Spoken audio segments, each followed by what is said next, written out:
Hello there, episode 2 of season 2 of Draw-Thru.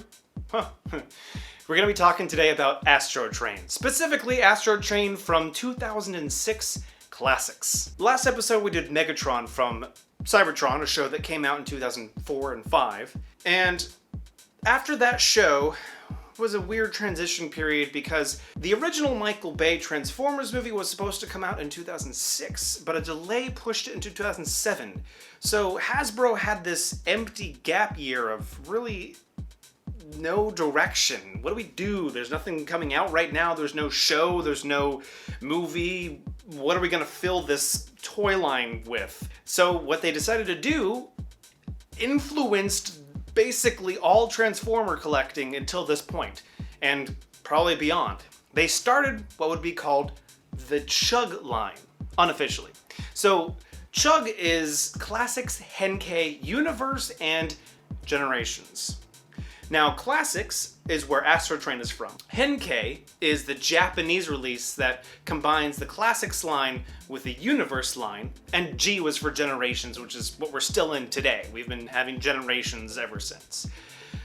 But this unwitting decision to remake classic toys in new versions ended up being so popular that we haven't stopped doing it since, and frankly, I love the Classics line. The original Classics line has a great charm to it. Now, this episode isn't going to be about the Classics line as a whole. It's going to be about Astrotrain from the Classics line.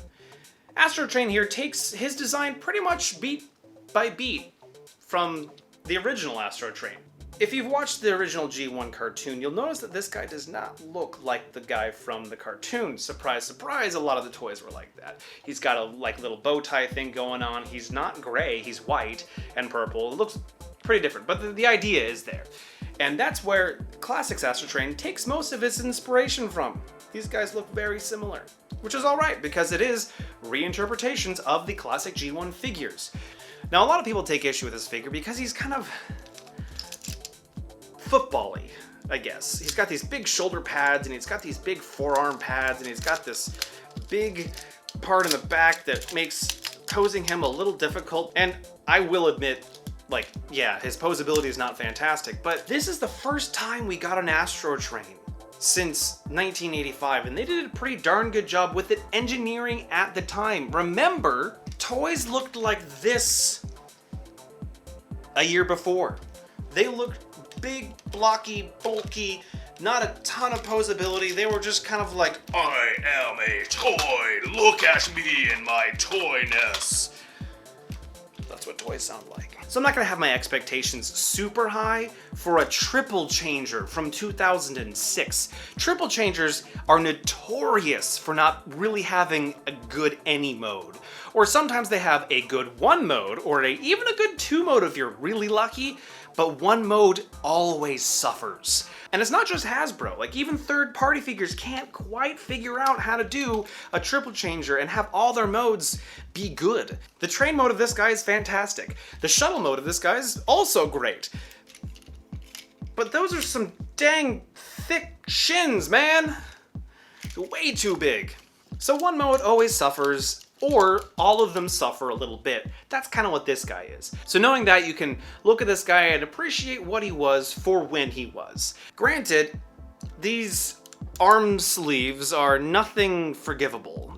They always fold in, which really blocks his ability to hold his gun. The only reason why I have his gun pretty much always in his hand is because it keeps this thing from pushing in. It's like a lock, but it's only on one side, which means this side inevitably always falls in. But the more I look at these two together, the more I realize that 2006 Classics Astrotrain did a really good job paying homage to this old clunker. I mean, from the bow tie, to the really long single-barreled gun, to the really long and rectangular body shape with little wings on the side. But they also did that without just copying the old guy, and you'll see what I mean once we get into the transformation.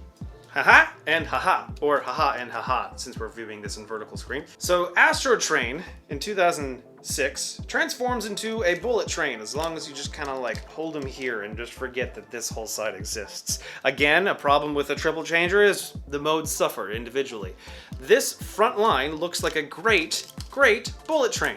Even the back doesn't break too much. It's got a cool Astro boosters on the back, and you may think, well, trains don't have Astro boosters on the back, but he is an Astrotrain, and the original also has it too, and he turns into a regular locomotive.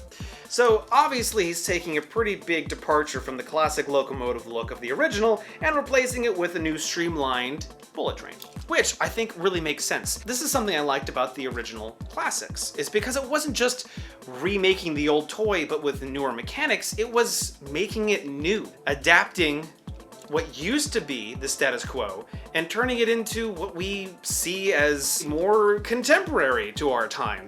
Now, to compare, the last mode, the shuttle mode. And frankly, this shuttle is awesome. Yes, it does have two train fronts heading down the sides, but I don't know, I always thought it kind of just looked like it fit a part of the shuttle. It blends in really well with the entire silhouette of the thing. It doesn't really bother me that there's like little faux windows here, because the windows are so dark that they really blend in with this purple. So frankly, it really doesn't stand out to me as train parts. For some people it does, but I don't know, I guess I just never saw it. Even with all the changes, this still makes for a great Astrotrain, and I honestly am super happy to have him in my collection. But until next time, thank you for joining me while I ramble on about a Transformer that I like, and I'll see you next time. That way I could ramble more about a Transformer that I like. Nailed it. See you next time.